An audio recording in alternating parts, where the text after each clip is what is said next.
Assalamualaikum warahmatullahi wabarakatuh. Bertemu kembali dengan kami kelompok Industrial Organization dari kelas manajemen 19D Universitas Muhammadiyah Magelang. Pada kesempatan kali ini kami akan membawakan materi yang berjudul Vertical Boundaries. Kelompok kami beranggotakan 5 orang. Yang pertama, Fahdan Haikal Sianegara dengan NPM 1901010161, kemudian Rismadi Indria Alfarizi NPM 1901010184, lalu Firman Dwi Cahyo 1901010206, dan Risma Firda Alfania NPM 1901010207, dan yang terakhir adalah Farida Ikranika Dewi NPM 1901010225. Pengertian vertical boundaries merupakan alur produksi yang dimulai dari bagaimana perusahaan memperoleh bahan baku sampai penjualan produk ke konsumen. Setiap aktivitas dalam proses untuk memproduksi dan atau menjual barang yang dilakukan oleh perusahaan dianggap sebagai pengambilan keputusan.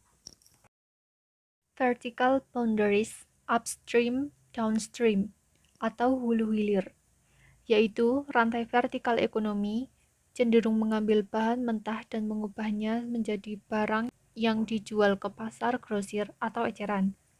Secara umum, barang dalam ekonomi mengalir di sepanjang rantai vertikal dari bahan baku dan bagian komponen untuk manufaktur menjadi distribusi dan retail. Kegiatan produksi yang lebih dekat dengan bahan baku cenderung dikenal sebagai hulu, sedangkan kegiatan yang lebih dekat dengan pasar, grosir, atau eceran dianggap hilir.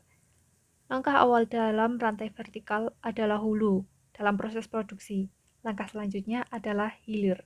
Yang terlibat dalam kegiatan rantai vertikal. Yang pertama ialah akuntansi, kedua keuangan, ketiga manajemen sumber daya manusia, dan yang terakhir ialah perencanaan strategis. Keputusan make or buy. 1. Setiap kegiatan dalam proses untuk menghasilkan barang yang dilakukan perusahaan dianggap sebagai keputusan untuk membuat. Kedua, setiap kegiatan dalam proses untuk menjual barang yang dilakukan oleh beberapa perusahaan lain dianggap sebagai keputusan membeli. Rangkaian dalam membuat atau membeli, buy or make. Yang pertama, transaksi pasar bersifat wajar atau kurang terintegrasi. Rangkaian yang kedua, dalam membuat atau membeli, adanya kontrak jangka panjang. Yang ketiga, adanya aliansi strategis dan usaha patungan. Keempat, adanya hubungan antara induk dan anak perusahaan. Dan rangkaian yang terakhir, melakukan aktivitas secara internal yang lebih terintegrasi. Reason to buy. Alasan untuk membeli. Terdapat 5 alasan perusahaan untuk membeli. Alasan yang pertama, bahwa perusahaan menggunakan pasar atau membeli, terutama karena perusahaan tersebut seringkali lebih efisien. Alasan yang kedua, menghindari adanya biaya agensi. Alasan untuk membeli yang ketiga yaitu mempengaruhi biaya berupa alokasi sumber daya internal. Yang keempat, perusahaan rekanan telah mencapai economies of scale. Alasan untuk membeli yang kelima yaitu bahwa perusahaan rekanan telah terbiasa dengan nilai kedisiplinan pasar yang berkaitan dengan efisiensi dan inovatif dari suatu produk. Reason to make. Yang pertama, biaya koordinasi penggunaan pasar yang buruk antara langkah-langkah dalam rantai vertikal. Yang kedua, keengganan mitra dagang untuk mengembangkan dan berbagi informasi berharga. Yang ketiga, menghindari biaya transaksi. Yang keempat, hubungan dengan rekanan. Yang kelima, kesulitan dalam perjanjian kontrak.